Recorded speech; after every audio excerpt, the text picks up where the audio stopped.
il a fallu pas grand-chose pour que l'administration lui prenne tout. Elle fait redresser de plus de 48 000 €.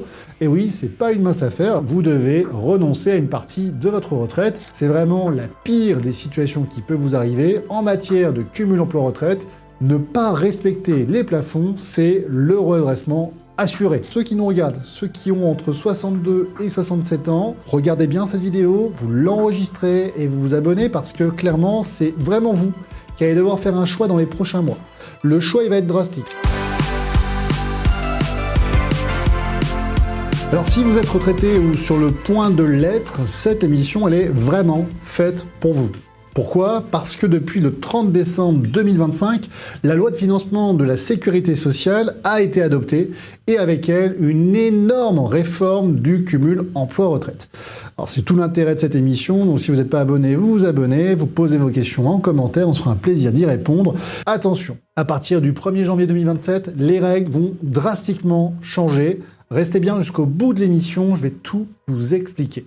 Alors tout d'abord, qu'est-ce qu'on doit entendre par cumul emploi-retraite ? Le nom est dans le projet est dans le nom, évidemment, cumuler un emploi avec une retraite. Oui, mais pas n'importe comment. L'article L161-22 du Code de la Sécurité sociale, c'est un peu l'alpha et l'oméga du cumul emploi-retraite. Vous lisez bien cet article, il a été profondément réformé par l'article 102 de la loi du 30 décembre 2025. Je vous en parlerai juste après. Mais en tout cas, cette cumul emploi-retraite, les grandes règles sont fixées par cet article. Alors il faut distinguer deux choses. Une première situation qui est le cumul intégral. Pas de limite, pas de plafond. Là, ici, c'est open bar. On peut littéralement cumuler l'intégralité d'une retraite avec des revenus professionnels supplémentaires, soit une activité salariée, soit une activité indépendante. Qu'importe, là ici, vous êtes vraiment pas du tout limité. Ça, c'est la meilleure des situations, mais vous l'aurez compris, il y a quand même plein de personnes qui ne remplissent pas ces conditions. On va revenir d'ailleurs sur les conditions dans quelques instants. La deuxième situation, c'est le cumul emploi-retraite plafonné. Comme son nom l'indique, il est plafonné. Donc ça veut dire que vous avez des sommes à ne pas dépasser. Vous pouvez percevoir votre pension de retraite, mais attention, si vous dépassez un certain montant, qui varie effectivement dans le temps et qui a été profondément réformé par la loi du 30 décembre 2025, eh bien, vous devez renoncer à une partie de votre retraite. Si vous ne le faites pas, eh bien, de toute façon, les caisses de retraite viendront vous récupérer ce que vous leur devez. Alors, justement, on va parler du cumul intégral. Ça va être intéressant puisque beaucoup d'entre vous n'êtes pas dans le cumul intégral et pour cause, vous allez voir, il y a forcément une des conditions que je vais évoquer qui va faire que vous ne rentrerez pas dans les clous. La première condition, c'est que vous devez avoir liquidé l'intégralité de vos pensions de retraite. Oui, vous avez des pensions de retraite de base et des pensions de retraite complémentaires. Donc quand vous prenez votre retraite, vous écrivez à toutes vos caisses de retraite, complémentaires comprises, et vous leur indiquez que vous allez prendre votre retraite. C'est la première des conditions. La deuxième condition, c'est une condition d'âge. Alors on ne peut pas vous donner un âge absolu, puisque l'âge évidemment va varier en fonction de l'année de naissance et de cotisation. Alors, évidemment, on sait qu'il y a eu une suspension de la réforme des retraites, mais quand même, il faudra se référer à l'article L161-17-2 du Code de la Sécurité sociale, qui vous fait un peu la liste des nombres de trimestres à cotiser selon l'âge de naissance, et qui vous permet de savoir à quel âge vous allez pouvoir partir. On sait qu'après 1968, vous partez à 64 ans. Donc ça, c'est la première des conditions. Donc l'âge de départ à la retraite, 62 ans, et après 67 ans, vous êtes automatiquement en taux plein. D'accord ? La condition de retraite à taux plein, c'est le fait d'avoir cotisé suffisamment de trimestres. C'est la troisième condition. Donc condition d'âge, condition de liquidation de retraite, condition évidemment de cotisation de trimestre. La quatrième condition, c'est d'avoir cessé préalablement votre activité. Alors si vous êtes salarié ou agent public, évidemment, vous arrêtez votre activité et vous cessez toute activité pendant 6 mois. Chez l'ancien employeur. Si vous n'êtes pas chez l'ancien employeur, vous pouvez passer ce délai de 6 mois. Enfin, si vous êtes un indépendant, un libéral ou un micro-entrepreneur ou une auto-entreprise, là ici, la question de la cessation d'activité ne se pose pas, vous poursuivez votre activité, mais simplement vous informez vos caisses de retraite. Et enfin, depuis 2023, vous aviez la possibilité d'acquérir de nouveaux droits à la retraite, ce qu'on appelait la nouvelle pension de retraite, ce qui permettait, eh bien, lorsque vous étiez à taux plein, de pouvoir reprendre l'activité et générer de nouveaux droits à la retraite. C'était quand même plutôt intéressant. ça mettait quand même du beurre dans les épinards. Et clairement, aujourd'hui, sociologiquement parlant, c'est vrai qu'une personne qui a de bons revenus, c'est souvent un retraité, d'autant plus lorsqu'il a évidemment la possibilité de cumuler intégralement avec une activité professionnelle. Je le précise pourquoi, puisque lorsqu'il y a eu le baby-boom après la guerre, il est vrai qu'une personne qui était sociologiquement dans les classes moyennes hautes, c'était plutôt un jeune actif à la trentaine, qui évidemment permettait, grâce aux fruits de son travail, de pouvoir offrir une vie de famille, une maison, une voiture, bref, vous voyez bien à quel point ce temps est révolu malheureusement. Alors, lorsqu'on est dans les conditions de cumul emploi-retraite partiel, c'est qu'en fait, il y a une des conditions que j'ai évoquées qui n'est pas remplie. D'accord ? Donc lorsque c'est comme ça, évidemment, vous êtes plafonné. C'est vraiment la chose la plus importante. Posez vos questions en commentaire. Si vous n'êtes pas déjà abonné, abonnez-vous. On fera d'autres contenus comme celui-ci et votre soutien nous aide énormément. Donc merci pour tous ceux qui s'abonnent. Ça fait extrêmement plaisir. Alors on reprend les conditions du cumul emploi-retraite partiel. Si vous êtes salarié, eh bien dans ce cas-là, il y a deux formules. Soit la formule, c'est 160% du SMIC, ou la moyenne mensuelle des 3 derniers bulletins de salaire. Dans ce cas-là, vous ne devez pas dépasser sur un mois le montant correspondant à l'une de ces deux variables. On prendra la formule la plus intéressante. J'avais déjà expliqué dans mon article en octobre 2025 comment calculer ce montant. Enfin, la situation des agents publics, on est sur quelque chose d'assez similaire. Là, ici, c'est l'article L84 et suivant du Code des pensions civiles et militaires de retraite. Vous avez donc ici deux formules. La première référence, c'est un plafond forfaitaire fixé par rapport à un indice de la fonction publique. L'indice n'a pas bougé depuis 2023, vous pouvez le trouver sur Internet. La seconde référence, c'est le dernier traitement indiciaire brut qui a été pris avant le départ à la retraite. Donc là, vous calculez par rapport à votre dernier bulletin de paye et par rapport à l'indice forfaitaire qui est fixé sur Internet et vous regardez laquelle des deux formules est la plus intéressante. Ça vous permet de connaître le montant à ne pas dépasser. Évidemment, à chaque fois, tout cela doit faire l'objet d'une analyse personnalisée. La situation des travailleurs indépendants, donc les micro-entreprises, les auto-entrepreneurs, les libéraux, bref, tous ceux qui ne sont pas salariés et agents publics, dans ce cas-là, vous avez un plafond annuel de la sécurité sociale à ne pas dépasser. Chaque année, ce plafond annuel de la sécurité sociale est réévalué. En 2026, votre serviteur l'a trouvé. Il s'agit de l'arrêté du 22 décembre 2025 qui fixe le montant du plafond annuel de la sécurité sociale à 48 060 €. Selon la zone où vous êtes, soit c'est 50% du plafond annuel de la sécurité sociale, soit lorsque vous êtes en zone de revitalisation ou en zone de quartier prioritaire, dans ce cas-là, c'est 100% du plafond annuel de la sécurité sociale. Là encore, je vous invite à consulter un avocat pour déterminer ensemble les conditions à respecter pour ne pas être évidemment redressé. C'est vraiment la pire des situations qui peut vous arriver en matière de cumul emploi-retraite. Ne pas respecter les plafonds, c'est le redressement assuré. Donc ne faites pas comme Pierre, dont j'avais déjà parlé dans une précédente émission, qui s'était fait redresser de plus de 48 000 €. Et oui, c'est pas une mince affaire. Alors peut-être que pour vous, c'est pas grand-chose, mais pour Pierre, c'était toutes les économies d'une vie. Et évidemment, il a fallu pas grand-chose pour que l'administration lui prenne tout.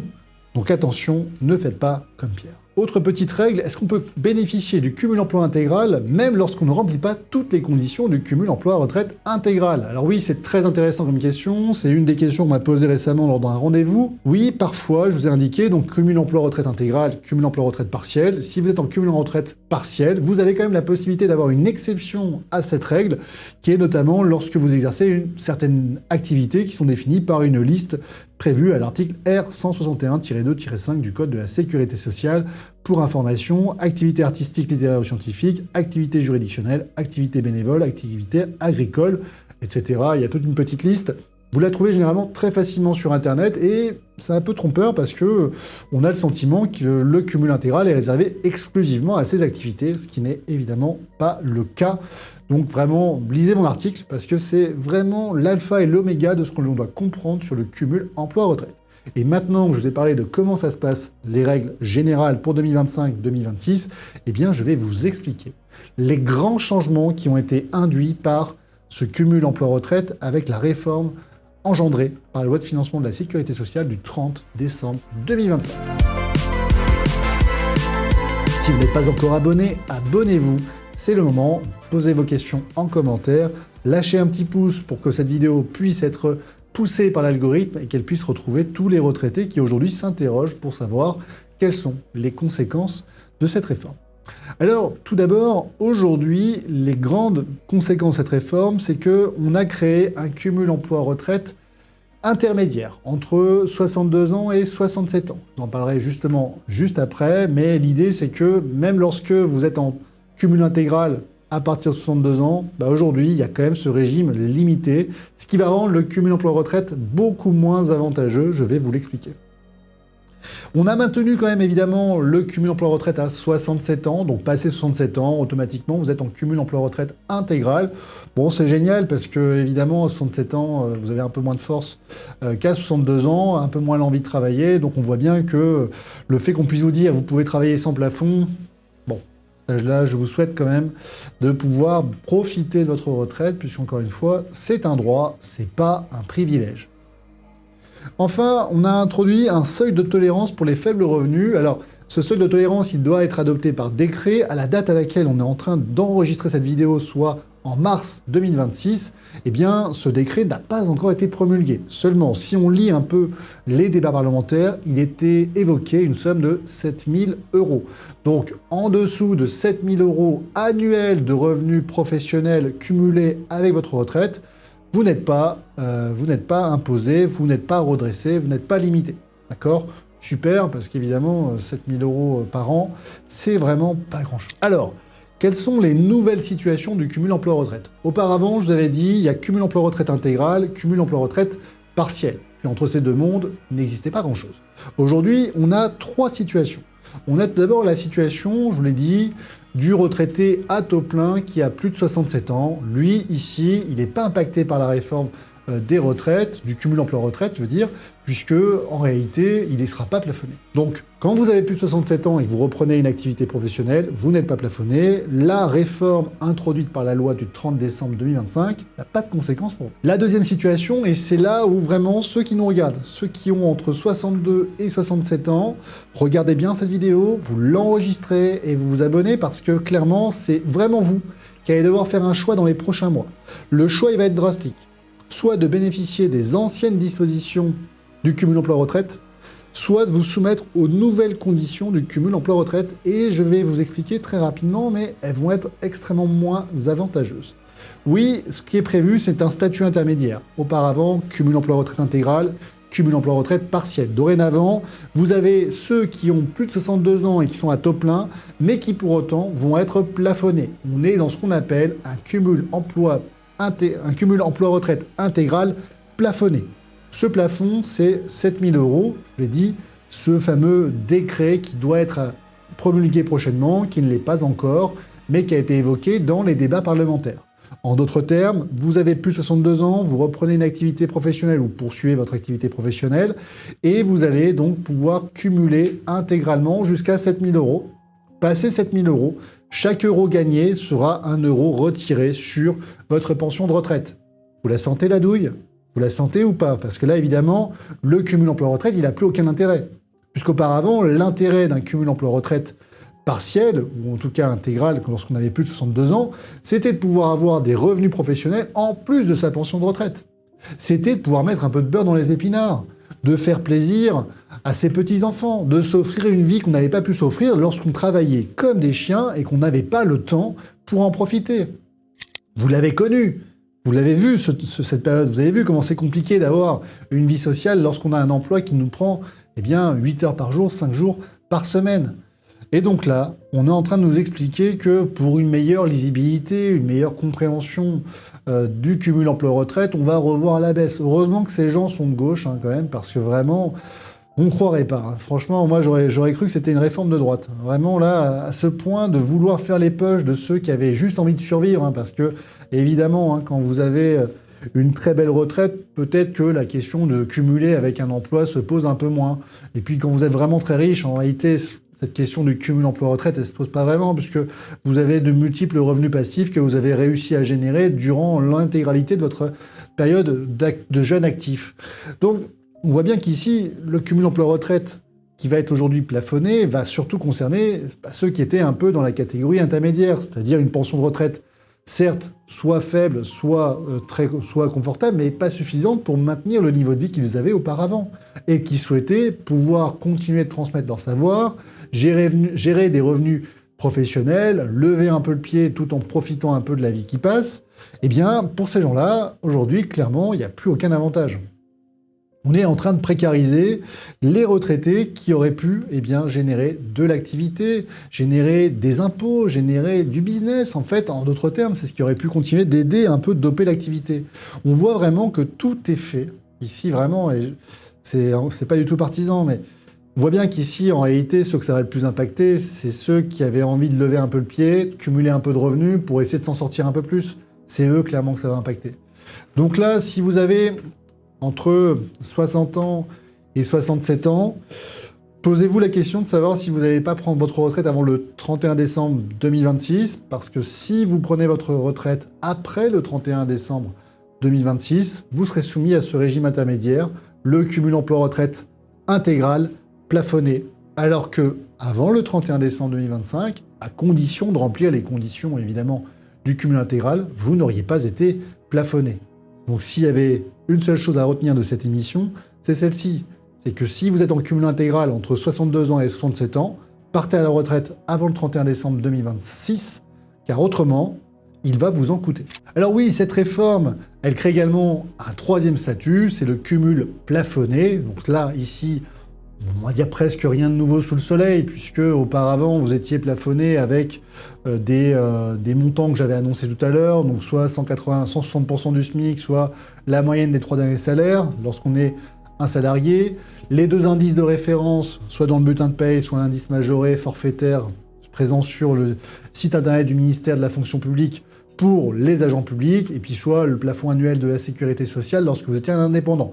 Eh bien, vous oubliez tous ces montants, dorénavant, c'est 7 000 € max, et ensuite, derrière, vous êtes, chaque euro gagné au titre de votre activité professionnelle est un euro perdu au titre de votre pension de retraite. Et pas belle la douille, et heureusement, ces gens sont de gauche, parce qu'autrement, on l'aurait pas su, hein. Voilà. Bref, vous l'aurez compris à quel point ça me révulse, puisque, encore une fois, on vient faire la poche de ceux qui en avaient le plus besoin, au nom du sacrifice des dépenses publiques, hein, parce que le seul objectif de cette réforme, en réalité, c'est juste de limiter la facture du montant des pensions de retraite. On sait que c'est un des postes de dépenses les plus importants de l'État.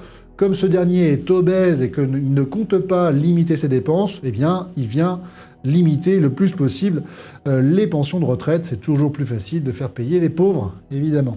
Donc, ce projet de loi, il est considérable. Il fait perdre tout intérêt du cumul emploi-retraite. Il fait perdre une grosse partie de droits pour ceux qui ont entre 62 ans et 67 ans et qui remplissaient les conditions du cumul intégral. Donc attention à eux, là vous avez une fenêtre de tir sur laquelle vous allez pouvoir agir. Passez ce délai, c'est terminé. Donc soyez réactifs, partagez cette vidéo, enregistrez-la, posez vos questions, parce que là il va falloir vraiment être intelligent. Autrement, clairement, vous serez impacté par cette réforme. Oui, parce que, deuxième chose, l'impact de cette réforme n'a pas d'effet rétroactif. Elle ne concernera pas les retraités qui ont pris leur pension de retraite avant le 31 décembre 2026. Donc, pour tous ceux qui ont pris leur pension de retraite et qui bénéficient du cumul emploi-retraite avant le 31 décembre 2026, eh bien, les règles que j'ai énoncées au tout début de l'émission vous sont parfaitement applicables. Pour les autres, c'est la douille. C'est l'article 102 de la loi du 30 décembre 2025 qui a modifié l'article L161-22 du Code de la Sécurité sociale. Et là, évidemment, vous allez vous retrouver dans un plafond beaucoup plus restrictif et bien moins intéressant financièrement parlant. Voilà ce qu'on avait à dire sur cette situation. Si évidemment vous ne respectez pas les plafonds qui sont fixés par les dispositions du Code de la Sécurité sociale et des décrets applicables, eh bien, c'est un redressement de la part des caisses de retraite. Et vous le savez, j'accompagne des dizaines et des dizaines de retraités qui aujourd'hui sont malheureusement poursuivis, pourchassés par leur caisse de retraite. Pourquoi ? Parce qu'ils ont malheureusement dépassé les plafonds, et ce, alors même qu'ils n'étaient pas informés.